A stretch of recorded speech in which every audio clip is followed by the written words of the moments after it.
시리아의 새로운 역사, 아사드, 충격적인 몰락 속 러시아로 도피.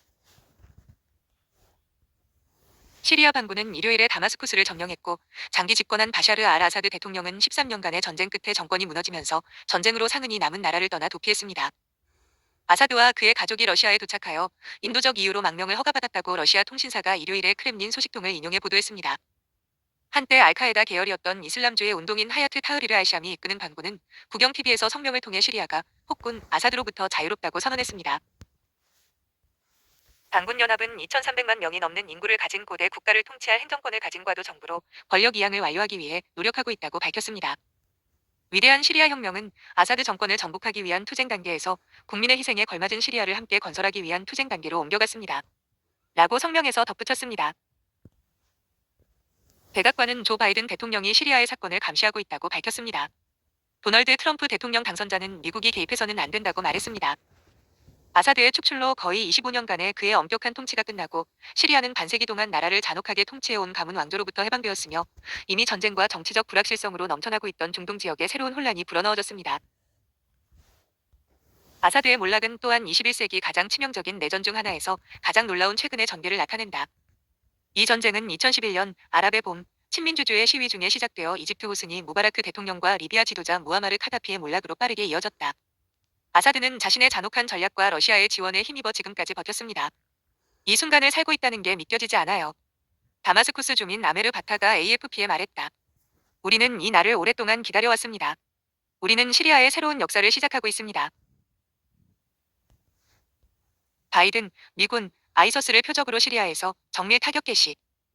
조 바이든 대통령은 일요일에 다마스쿠스 함락이 위험과 불확실성의 시기를 예고했으며 미국은 파트너 및 이해 관계자와 협력하여 기회를 잡고 위험을 관리할 것이라고 말했습니다. 그는 이슬람 국가 아이서스가 정치적 혼란을 이용해 테러리스트를 위한 안전한 피난처를 만들려고 할 수도 있다고 말했습니다.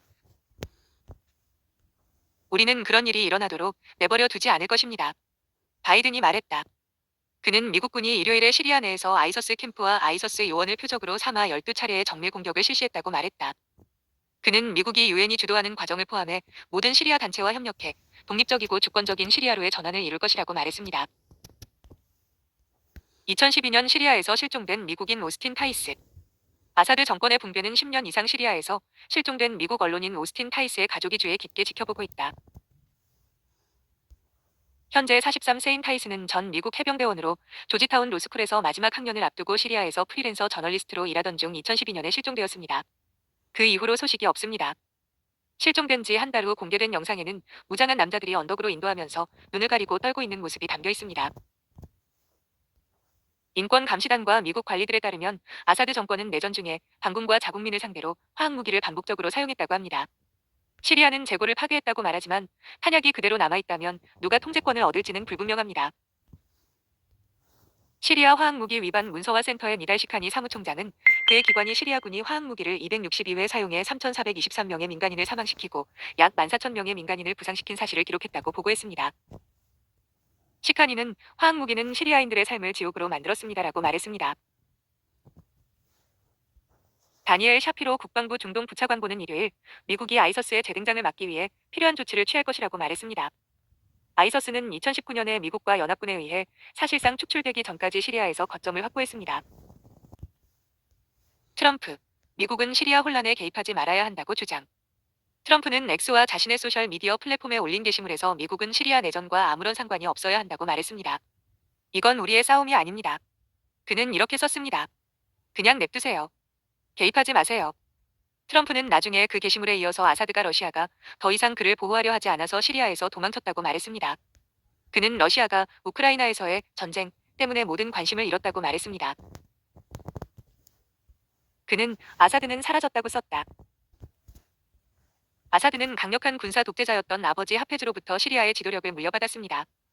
하페즈는 국가의 두려운 보안 기관에 크게 의존하여 반대 세력을 진압하고 자신의 통치에 대한 모든 도전을 억압했습니다. 치과 의사가 되기 위해 공부한 서구 교육을 받은 젊은 아사드가 2000년에 아버지로부터 대통령 자리를 물려받았을 때 시리아가 국민들을 위한 새로운 개혁 노선을 제시하고 국제사회와의 관계를 개선할 수 있을 것이라는 기대가 있었습니다. 그런 희망은 금세 사라졌습니다. 2011년 시리아에서 시작된 일련의 희망적인 민주주의 시위는 파괴적이고 극복하기 힘든 갈등으로 확대되어 2차 세계대전 이후 가장 심각한 난민 위기 중 하나를 초래했습니다. 유엔과 인도주의 단체, 시리아 감시 단체에 따르면 아사드의 폭력은 여러 가지 형태로 나타났습니다. 반군이 점유한 지역에 기아 포위 공격을 가하고 러시아의 지원을 받아 병원과 민간 시설을 반복적으로 폭격하고 수천 명의 활동가, 블로거, 민간인을 체포하여 고문한 후 재판 없이 깊은 지하의 비밀 감옥에 가두었습니다. 그는 또한 반대 세력을 상대로 화학 무기인 염소 폭탄과 살인가스를 사용하여 어린이와 민간인을 살해한 혐의를 받고 있습니다. 아사드는 러시아로 도피했습니다. 모스크바는 망명한 권위주의자와 독재자에게 피난처를 제공하는 것으로 알려져 있습니다. 두 나라는 냉전 당시 서방에 대한 반대에 의해 형성되었고 모스크바가 최근 세계 무대에서 보다 단호한 외교 정책을 시도하면서 형성된 유대감을 가지고 있습니다. 시리아 유엔 특사인 게이르 페데르스는 이를 분수령이 되는 순간이라고 불렀습니다. 이주민들에게 이 순간은 한때 잃어버렸던 집으로 돌아가는 비전을 새롭게 합니다. 그는 성명에서 이렇게 말했습니다. 전쟁으로 헤어진 가족들에게 재결합이 시작은 희망을 가져다 줍니다. 부당하게 구금된 사람들과 구금 및 실종자의 가족들에게 감옥 문이 열리는 것은 결국 정의가 도달할 것이라는 것을 상기시켜줍니다.